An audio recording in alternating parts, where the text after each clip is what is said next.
গত ভিডিওতে আমরা যেটা দেখছিলাম সেটা হচ্ছে যে কিভাবে একটা রিয়েক্ট কম্পোনেন্ট তৈরি করতে হয়, সেটা হচ্ছে আমরা গত ভিডিওতে দেখছিলাম। বাট এই ভিডিওতে আমরা যেটা দেখবো সেটা হচ্ছে যে আমরা একটা কম্পোনেন্টে কিভাবে ডাইনামিক্যালি ডাটা সেন্ড করতে হয় সেটা দেখবো, এবং কিছুটা বোঝার চেষ্টা করবো যে সিমিলার ইন লুপ কি এবং similar in loop different in data কি, এই এই বিষয়টা কি সেটা হচ্ছে আমরা এই ভিডিওতে কিছুটা বোঝার চেষ্টা করবো। সো আমরা গত ভিডিওতে এই কোডগুলা করছিলাম, তো আমরা হচ্ছে এই কোডগুলা আমরা ডিলিট করে দেব, বা এই কম্পোনেন্ট গুলো আমরা ডিলিট করে দেই। আমরা নতুন করে বোঝার চেষ্টা করব, নতুন করে কম্পোনেন্ট ক্রিয়েট করে আমরা হচ্ছে বোঝার চেষ্টা করব। সো আমরা এখন কন্ট্রোল এস দিয়ে আমরা যদি সার্ভারে যাই, রিলোড দেই, তাহলে দেখবো সার্ভারে কিছুই নেই, কারণ আমাদের এখানে কোনো কম্পোনেন্ট নাই বা আমাদের এই মেন ফাংশন কিছুই নেই। তো আমরা নতুন করে এখন কম্পোনেন্ট ক্রিয়েট করব এবং কম্পোনেন্টে ডাইনামিক ভাবে ডাটা সেন্ড করব। সো তার আগে আমি আরেকটু রিভাইভ দিয়ে নেই। এটা আসলে কি, এটা একটা কম্পোনেন্ট যেটা আছে হচ্ছে এসআরসি এফজেএস এর মাঝখানে একটা ফাংশন আছে। ফাংশনটা কি আকারে আছে, এই ফাংশনটা কিভাবে আছে? প্রথমে ফাংশন নেম ফাংশন দিছে, তারপর ফাংশনের একটা নাম দিছে যেটা প্রথম লেটার ক্যাপিটাল, তারপর কি করছে সেখান থেকে র্যাপ করে রিটার্ন করছে, দ্যাটস ইট, আর কিছু না। So, আমরা কি করব এখন, ডাইনামিক একটা কম্পোনেন্টে কিভাবে ডাইনামিক ভাবে ডাটা সেন্ড করতে হয় সেটাই দেখবো। সো আমরা একটা কম্পোনেন্ট বানাই নেই। কম্পোনেন্ট কিভাবে বানাতে হয় আপনারা সেটা অবশ্যই জানেন। সো ফাংশন দিলাম, সো আমি একটা কম্পোনেন্ট নাম দিলাম হচ্ছে প্লেয়ার প্লেয়ার তারপর র্যাপ করে রিটার্ন করবো, RETURN, রিটার্ন দেওয়ার পর ফার্স্ট ব্র্যাকেট দিয়ে সেমিকোলন দিয়ে সেমিকোলন দিয়ে এখানে হচ্ছে ডিভ আকারে আমাদের রিটার্ন করতে হবে। সো ডিভ আকারে রিটার্ন করবো। এখানে লিখলাম এই ফোর ট্যাগের মাঝখানে আমরা লিখলাম this component is for this component for PLY। এখন আমরা এই কম্পোনেন্টটা বানাইছি, এখন আমরা আমাদের এই কম্পোনেন্টটা কি করব, আমাদের যে অ্যাপ ফাংশন আছে বা মেইন কম্পোনেন্ট আছে সেখানে ইম্পোর্ট করব। সো এটা ইম্পোর্ট করে নিই। ইম্পোর্ট করে আমরা কন্ট্রোল এস দিয়ে আমরা যদি আমাদের সার্ভারে চলে যাই, তাহলে দেখতে পারবো যে this component is for player. এখন আমরা দেখবো যে কিভাবে এই কিভাবে এই কম্পোনেন্টে ডাইনামিক ভাবে ডাটা আমরা সেন্ড করতে পারি। সো আমরা যেহেতু ডাইনামিক ভাবে ডাটা সেন্ড করব, তার জন্য আমরা হচ্ছে এই কম্পোনেন্টটা যখন এই এই ফাংশনের মাঝখানে ইউজ করব, সেখানে আমরা এই কম্পোনেন্টের ভিতরে কিছু ডাটা দিয়ে দিই। যেমন এই কম্পোনেন্টের নেম দিলাম হচ্ছে সাকিব। হ্যাঁ, দেওয়ার পর আমরা যেহেতু এই কম্পোনেন্ট থেকে একটা ডাটা পাঠাইতেছি, উম, হ্যাঁ, তো আমাদের কি করতে হবে, এই ফাংশনটা বা কম্পোনেন্টটা যখন ইউজ করতেছি, তো সেটাকে যখন এটা পাঠাবে, তো সেটা এই ডাটাকে রিসিভ করার জন্য এখানে অবশ্যই একটা প্যারামিটার দরকার। সো এই প্যারামিটারটা সবাই যেটা ইউজ করে সেটা হচ্ছে প্রপস। সো আমিও দিয়ে দিলাম প্রপস। এই প্রপসটা আসলে কি সেটা যদি বোঝার চেষ্টা করেন, তো প্রপসটা বোঝার জন্য আমি কি করব, এটা কেটে দিই, দিয়ে আসলে বোঝার চেষ্টা করি যে প্রপসটা আসলে কি। তো আমরা যদি এখানে কনসোল লক করি, কনসোল লক্স করবো হচ্ছে props। আমরা যদি এখন কন্ট্রোল এস দিয়ে আমাদের সার্ভারে যাই, যাই গিয়ে আমরা যদি ইন্সপেক্ট করি, ইন্সপেক্ট করার পর আমরা যদি কনসোল লগে যাই, তাহলে দেখতে পারবো যে এই যে অ্যাপ ডট জেএস এর 15 নম্বর লাইন থেকে কি হচ্ছে, কনসোল লগ হচ্ছে অ্যাপ। এই যে 15 নম্বর লাইন থেকে আমাদের একটা জিনিস কনসোল লগ হচ্ছে, সেটা কি, সেটা একটা অবজেক্ট। অর্থাৎ এই প্রপসটা তুমি আহ, যেটাই তুমি যেখান থেকেই ডাটা পাঠাও না কেন, তুমি যখন এই প্রপসটা এই কম্পোনেন্টে প্যারামিটার হিসেবে ইউজ করবা, সেটা তোমাকে একটা অবজেক্ট আকার দিতেছে। এখানে একটা এমটি অবজেক্ট আছে, যেহেতু আমরা কোনো ডাটা সেন্ড করে নাই। সো এখানে একটা এমটি অবজেক্ট আছে। আমরা যদি আমরা যদি এই কম্পোনেন্টটা যখন ইউজ করছি সেখানে যদি, অর্থাৎ আমি বিষয়টা আরো একবার বলি। আহ, আপনারা যখন হচ্ছে আহ, এই এই ফাংশনের প্যারামিটার ইউজ করবেন, আহ, সেটা কি আকারে দিচ্ছে, সেটা একটা অবজেক্ট আকার দিচ্ছে। আমি এখন ডাইনামিক ভাবে এই কম্পোনেন্ট থেকে এই এতে একটা ডাটা সেন্ড করব। সেটার জন্য আমি একটা এখানে ভ্যালু দিয়ে দিই, নেম দিয়ে দিলাম হচ্ছে সাকিব আর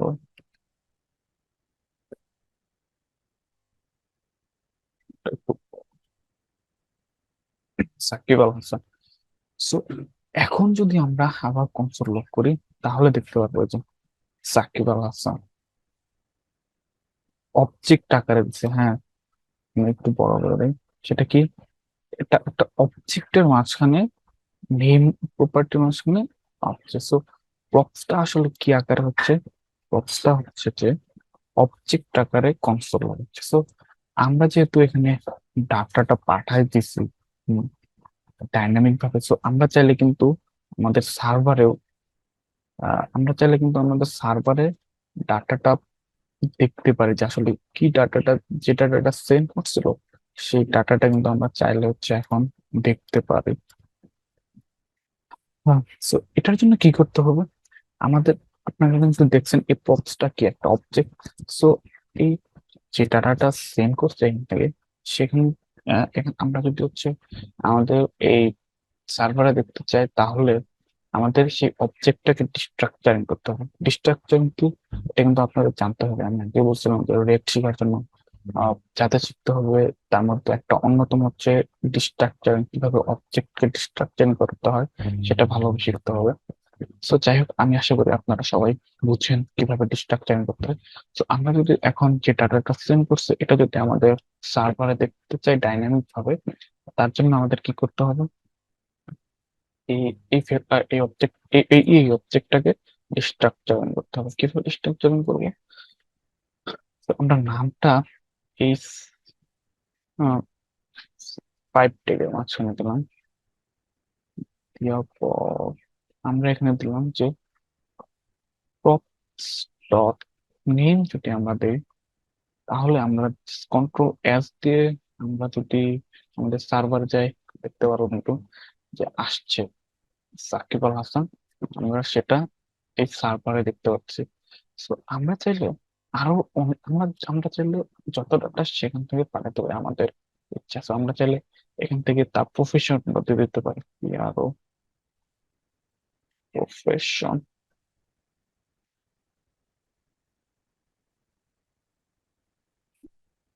ক্রিকেটার। এই এই প্রফেশনটা কোথায় আছে, এই প্রফেশনটা এই প্রপসের, যখন আমরা এখান থেকে পাঠাই দিছি নেম প্রফেশন, তখন এই প্রপসের মাঝখানে অবজেক্ট আকারে সবগুলো আছে। আমরা যদি আবার দেখতে চাই, যদি ইন্সপেক্ট করে আমরা যদি আবার দেখতে চাই, তাহলে দেখতে পাবো যে এই যে, এই অবজেক্টের মাঝখানে আমরা রিলোড দিই। আচ্ছা, কনসোল লক করে নিয়েছি আমাদের, এই প্রপসটাকে কনসোল লক করে।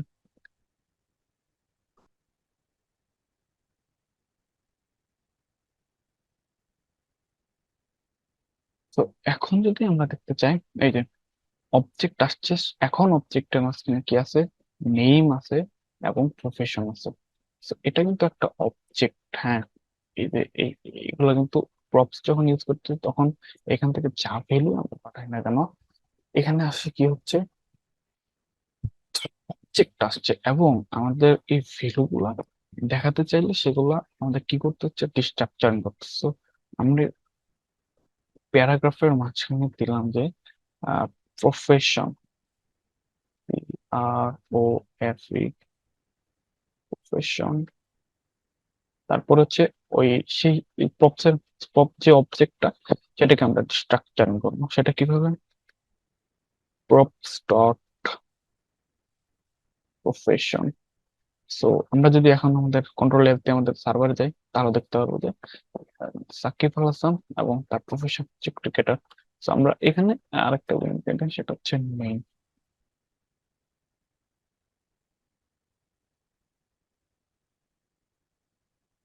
আমরা দেখতে পাচ্ছি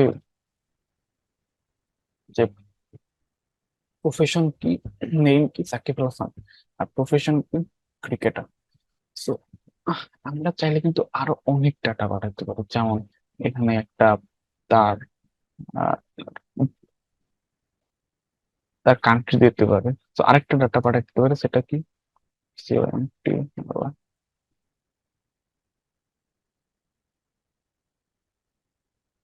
বাংলাদেশ। আমরা এখন কি করছি, আমরা এই প্লেয়ার থেকে, আমরা যখন এই প্লেয়ারটা এখানে ইম্পোর্ট করছি, তখন আমরা কয়টা ডাটা ইউজ করছি? আহ তিনটা ডাটা, এখানে তিনটা ভ্যালু আমরা এখান থেকে সেন্ড করছি। সো আমরা যদি এখন আমাদের কনসোল লক করি, তাহলে দেখতে পারবো যে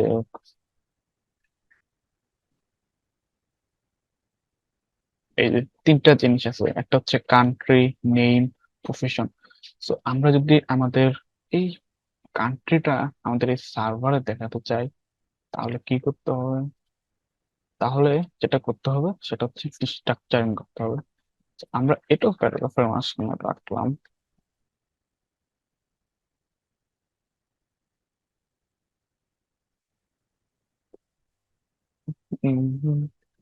প্রপস ডট COUNT। এখন যদি আমরা যাই, তাহলে দেখতে পাবো যে name Shakib Al Hasan, profession cricketer. আসলে বিষয়টা কি হচ্ছে, এটা এইভাবে রেখে দেন, হ্যাঁ? অর্থাৎ তুমি যখন একটা কম্পোনেন্ট ইউজ করবা, তুমি চাইলে সেখান থেকে ডাইনামিক ভাবে কিছু ডাটা দিয়ে দিতে পারো। তো এখান থেকে কিছু ডাটা নেম প্রপার্টির মাঝে, প্রফেশন এবং কান্ট্রির মাঝে সেটা দিয়ে দিছি, এবং সেটা আমরা দিয়ে দিছি। এবং এটা দিয়ে দেওয়ার পর আমরা যখন এই প্লেয়ার ফাংশনটা কল করছি, তখন সেটার মধ্যে একটা প্যারামিটার দিচ্ছি, সেটা কি প্রপস আকার। এই প্রপসটা কি আকার? একটা অবজেক্ট আকারে আছে। সো এই অবজেক্টের মাঝখানে এই এই ভ্যালু গুলো আছে। সো এগুলো যদি আমাদের সার্ভারে দেখা যাচ্ছে, তাহলে আমাদের কি করতে হবে? ডিস্ট্রাকচারিং করতে হবে। ডিস্ট্রাকচারিং কি করে? এই যে প্রপসটা আছে, তারপর যে প্রপার্টি আছে, প্রপস ডট নেম দিলে আমরা তার নেমটা দেখতে পারবো। প্রপস ডট প্রফেশন দিলে আমরা তার প্রফেশনটা দেখতে পারবো। তো এভাবে হচ্ছে আমরা ডিস্ট্রাকশন করে দেখতে পারি। তো আমরা যদি আরেকটা প্লেয়ারের জন্য করতে পারি, তো এটা এটা হচ্ছে আমরা এটা অল্টার শিফট টার্ন দিলে কপি হয়ে যাবে। সো এখন এই প্লেয়ারের নাম দিব হচ্ছে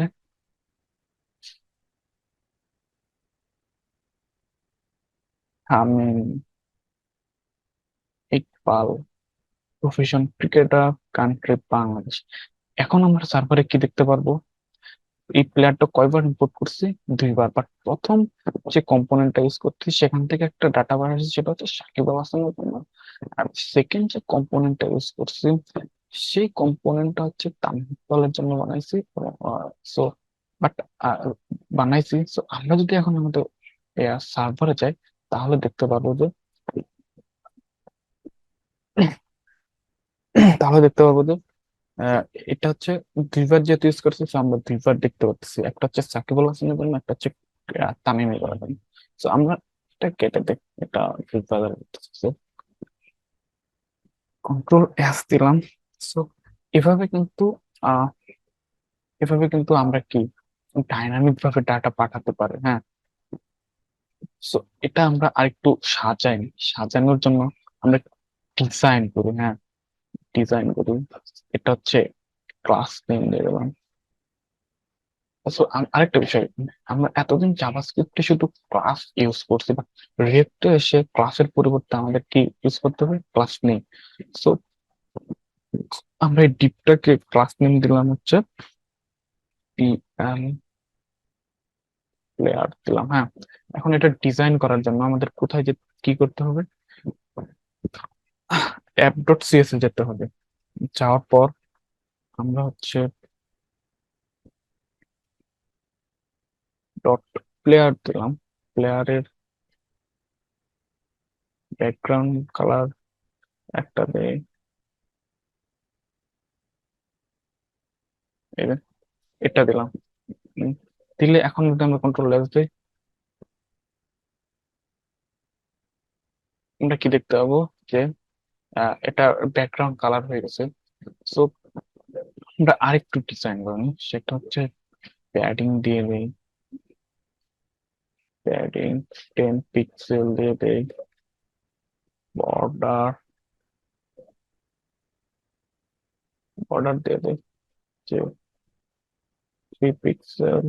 সলিড হোয়াইট দিয়ে দেই। যাই হোক একটা দিলে হয়েছে, সমস্যা নেই। আর এখানে আমরা আরেকটা বিষয় দেবো। এখন যদি আমরা তাই, তাহলে কি দেখতে পারবো, প্যাডিং হয়েছে, এই হয়েছে। আমরা একটু বর্ডার রেডিয়াস দিয়ে দিই। POR বর্ডার রেডিয়াস দিয়ে দিলাম হচ্ছে 20 পিক্সেল। আসছে, এইটা আসছে। সো আমরা মার্জিন, একটু মার্জিনও দিয়ে দিই, একটা থেকে আরেকটা। মার্জিন দিলাম হচ্ছে 10 পিক্সেল। এখন যাই হোক, ঠিক আছে। সো আমরা কি করছি, জাস্ট এটা শুধু, এটা তো ডিজাইন। হ্যাঁ, আমরা কি করছি, আমরা এখান থেকে আমরা যখন এই কম্পোনেন্টটা প্লেয়ার কম্পোনেন্টটা এখানে ইউজ করছি, সেখান থেকে কিছু ডাটা পাঠাই দিছে। সেটা কি আকারে আছে, প্রক্সিমেশন অবজেক্ট আকার আছে। এবং এটা সার্ভারে দেখার জন্য আমাদের কি করতেছে, স্ট্রাকচার। সো এখন যদি আমরা আরো কিছু প্লেয়ারের জন্য বানাই, অল্টার শিফট ডাউন আরো ডাউন, যেমন এখানে নাম দেওয়া হচ্ছে, এই প্লেয়ারের নাম দেওয়া হচ্ছে বিরাট। তার প্রফেশন ক্রিকেটার, কান্ট্রি কোথায়, কান্ট্রি হচ্ছে ইন্ডিয়া। আর এই প্লেয়ারের নাম দেওয়া হচ্ছে বাবর। এই কান্ট্রি কোথায়, পাকিস্তান। আমরা যদি এখন আমাদের সার্ভারের দিকে যাই, তাহলে কি দেখতে পাবো, প্রথমটা হচ্ছে সাকিব আল হাসানের জন্য, তামিম ইকবালের জন্য, বিরাটের জন্য, বাবর আজমের জন্য। অর্থাৎ আমরা কি করছি, আমরা আমরা কিন্তু ডাইনামিক ভাবে ডাটা সেন্ড করতেছি। সেটা বুঝতে পারছো কিভাবে ডাটা ডাইনামিক ভাবে সেন্ড করতে হয়? কিছুই না। আমরা যখন এই কম্পোনেন্ট গুলা ইউজ করব, সেখানে কি করব, কিছু ভ্যালু দিয়ে দিব। এই ভ্যালু গুলা এই কম্পোনেন্টে কি আকারে আছে, অবজেক্ট আকারে আছে। আর অবশ্যই জানো, ওগুলো দেখাতে জন্য আমাদের কি করতে হবে, স্ট্রাকচারিং করতে হবে। So, দেখতে পাচ্ছ, আমরা জাস্ট এখানে একটা কম্পোনেন্ট ইউজ করছি, আমরা একটা স্ট্রাকচার ইউজ করে রাখছি। সেটা আহ, সেটা সেটা সেখানে যতবার তুমি ডাটা সেন্ড করো না, সেগুলো করতে পারবা। এবং সেটা ডিফারেন্ট পার্সনের জন্য করতে পারবা। এটাই কিন্তু এখানে হয়েছে। জাস্ট এখানে একটা কম্পোনেন্ট ইউজ করে রাখছো, সেখানে স্ট্রাকচার দিছো যে নেম, প্রফেশন, কান্ট্রি। এর মাঝে যে ভ্যালু গুলো আছে, সেগুলো ডাইনামিক ভাবে আসতেছে এই যে এই কম্পোনেন্ট গুলো হয়। So, এটাই হচ্ছে এটা হচ্ছে ডাইনামিক ভাবে ডাটা সেট। এবং এটাই হচ্ছে যে similar in loop different in data. Similar in loop different in data কি কি এটা হচ্ছে স্ট্রাকচারটা এক, অর্থাৎ লুপটা এক, কিন্তু এর স্ট্রাকচারের ভিতরে যে ডাটাটা আছে সেটা কি ডিফারেন্ট। এটাই হচ্ছে similar in loop different in data. এবং কিভাবে আহ, মানে ডাইনামিক ভাবে ডাটা সেন্ড করতে হয়, এটা আশা করি বুঝতে পারছো। এই ভিডিওটা আপাতত এই পর্যন্ত থাকবে। সো আমরা নেক্সট ভিডিও গুলোতে ইনশাল্লাহ ভেক্টর যা যা শেখা লাগে আমরা সবগুলো শিখবো। সো এই ভিডিও এই পর্যন্ত, কথা হবে নেক্সট ভিডিওতে।